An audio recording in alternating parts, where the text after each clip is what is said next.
Hey everyone, this is David Brown with the migration update for April 8th, 2022 from the Braddock Bay Hawk Watch. It was a beautiful morning, as you can see in the photo here, with mostly sunny skies and southwest winds, and actually the winds stayed southwest for most of the day. In the afternoon it clouded over a little bit more and the wind shifted finally to the north and then eventually northeast. But for most of the day, we had those favorable winds, and it ended up being a huge day. When I got to the park around 8:15 a.m., there were already turkey vultures flying, and there were many hours where we had 600 turkey vultures, 700 turkey vultures. We had 1 hour with over 1,000 turkey vultures. So just a huge migration overall of turkey vultures and red tails and other species. All right, let's jump into the bird photos. Here is an adult male northern harrier, also known as a gray ghost. We had various small groups of sandhill cranes throughout the day for a total of 17, and the biggest group was a group of 7. We had a few dozen Bonaparte's gulls today, and they're a really small gull, and they have kind of a distinctive wingtip where the feathers in this area have a black tip to them. So very different from like the ring-billed gulls that we see where these outer feathers have a lot more black on them. We had a total of 29 migrating bald eagles today, mostly immatures, such as this individual. Here we have an accipiter, but we can't really see the head size to judge that, but we can see that the tail is very squared off because all of the tail feathers are about the same length, making this a sharp-shinned hawk, and we had a total of 25 migrating sharp-shinned hawks today. Here we have an adult red-tailed hawk migrating overhead, and we had almost 200 red-tailed hawks today, so just an excellent flight overall. I'd say this one's more on the paler end of the spectrum, with these light patagial bars, belly band, and it's an adult, so it has a dark trailing edge and a red tail. Here we have the top side of a light morph rough-legged hawk. So the most distinctive thing is this white base to the tail, and also these white patches out near the wingtips as well. And here's an underside look at the same bird. Here we have a juvenile bald eagle. So this would have been born last summer. We see that all of the feathers on the wings are the same length. None of them have been replaced. The feathers that are replaced would be a little bit shorter, but since it's all the same length, we can age this as a juvenile, along with the dark head, and we can see that the underside is getting quite faded just from the sun, because the bird has had these feathers for maybe about 9 months now. Well, a lot of people came out to the platform today hoping for a golden eagle, and they weren't disappointed. In the middle part of the day, I spotted one high overhead, and actually there was someone who had been at the Hawk Watch who needed this as a life bird, and they had just left, but I saw that their car was still in the parking lot, so I was able to flag him down and get him on the golden eagle. And in fact, as I was getting him on the bird, I realized there was a second golden eagle along with it.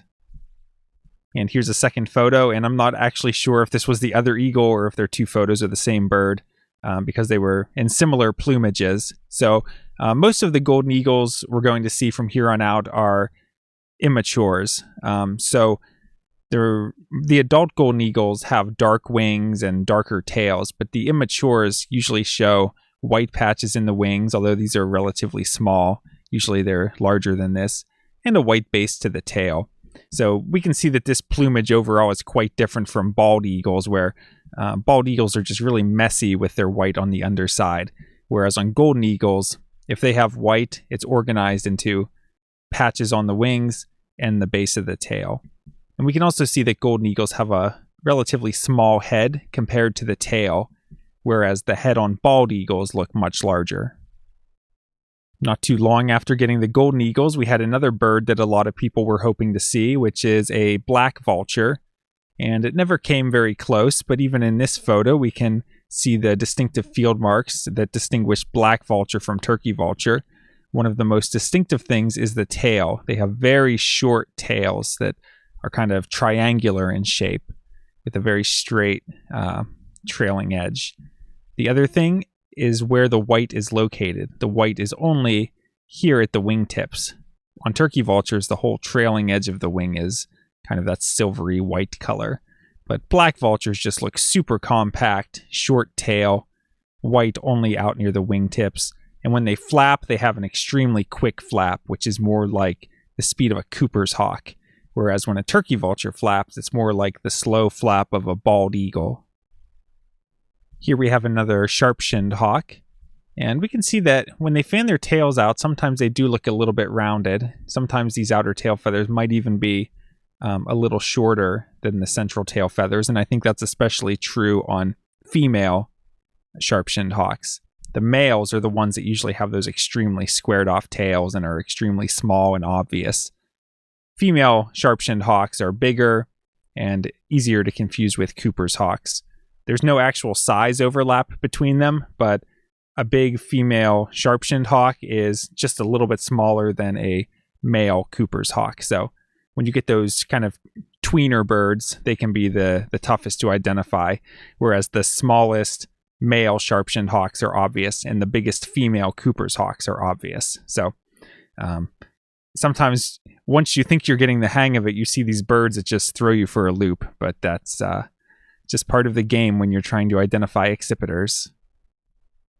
Now that last adult red tail we saw, I said was on the more lightly marked end of the spectrum. Here's one on the opposite. This is a very heavily marked red-tailed hawk.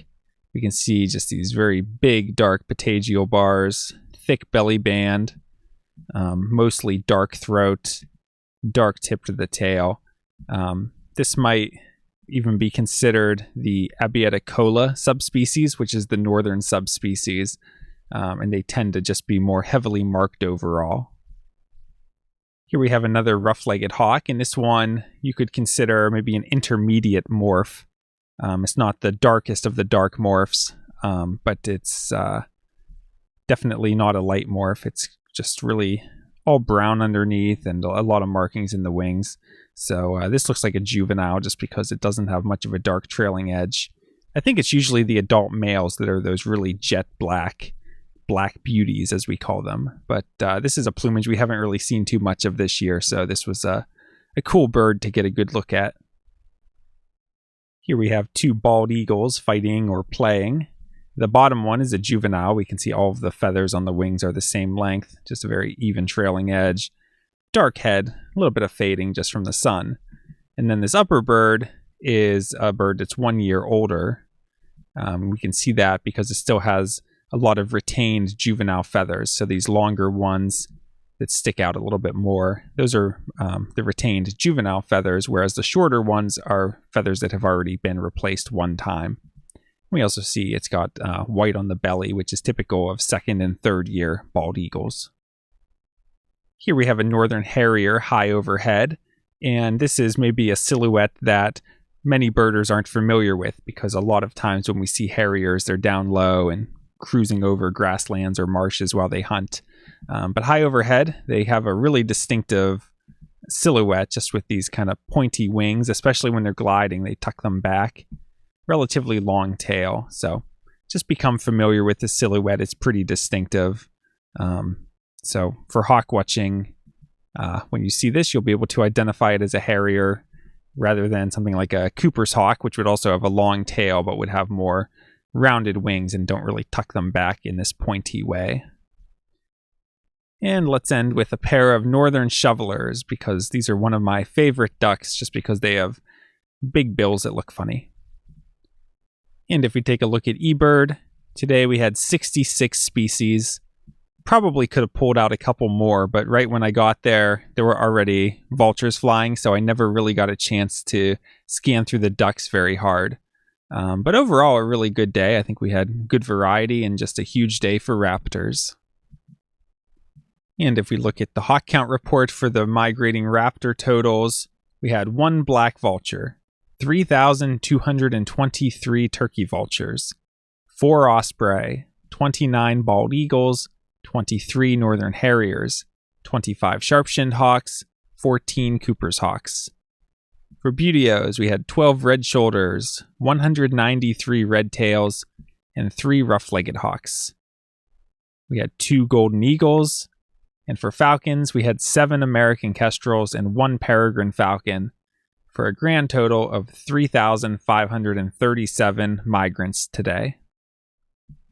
If we take a look at the forecast for tomorrow, it'll be cloudy early with some partial sunshine later, slight chance of a rain shower, high in the mid-40s, with westerly winds 15 to 30 kilometers per hour. And actually, I think those winds are going to be more southwest in the morning and then shifting northwest in the afternoon. So I would expect it to be a moderate flight, probably not as good as today, but as long as it's not too thick overcast, there should be lift for the birds. Those winds are decent even when they shift northwest, maybe a little less favorable than a west or a southwest wind. But I would expect there to be turkey vultures moving and hopefully other species as well. For Sunday, we're looking at cloudy early, then some sun later, a few flurries possible, high in the low 40s, stronger west-northwest winds at 20 to 30 miles per hour. So probably overall a little less favorable conditions than today and tomorrow. But I would expect there to be some migration, probably some turkey vultures and maybe smaller numbers of other species as well. And for Monday, we're looking at cloudy early and then partly cloudy, high in the low 50s. Winds east-southeast at 10 to 15 miles per hour. So that could be an interesting day. We don't get too much southeast winds, but anything with a southerly component can be good for us. So we'll keep an eye on that as we get closer. Probably won't be a huge day, but it could be another moderate flight.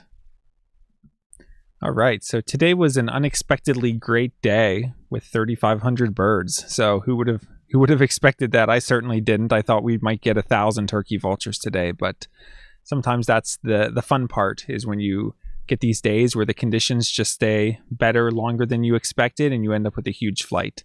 So thanks to everyone who came out today and helped spot birds, and I think we all had a good time, especially picking up species like golden eagle and black vulture. So hopefully there's a lot more fun to come in the coming days, and I hope to see some of you out at the platform this weekend.